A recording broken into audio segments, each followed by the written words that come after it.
अहमदाबादमधील अपघातग्रस्त विमानाचा black box सापडलाय असं बोललं जात आहे। ब्लॅक बॉक्स मिळाल्यामुळे दुर्घटनेचं कारण आता समोर येऊ शकतं। विश्लेषणासाठी ब्लॅक बॉक्स दिल्लीला पाठवण्यात आलाय, तर दुसरा ब्लॅक बॉक्स अजूनही सापडलेला नाही। त्याचा शोध सध्या सुरू आहे। ब्लॅक बॉक्स म्हणजे काय, तर एखाद्या विमानाच्या अपघाताच्या कारणाचा शोध लावण्यासाठी दोन उपकरणं अतिशय महत्त्वाची असतात। एक म्हणजे विमानाचं फ्लाइट डेटा रेकॉर्डर FDR आणि कॉकपिट व्हॉइस रेकॉर्डर CVR, यालाच ब्लॅक बॉक्स म्हणतात।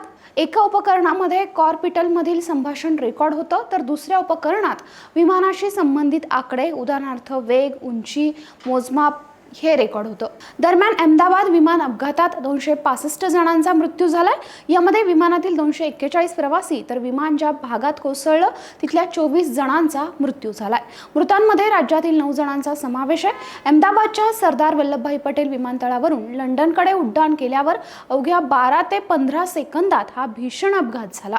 विमान अपघातात गुजरातचे माजी मुख्यमंत्री विजय रुपाणी यांचं निधन झालंय।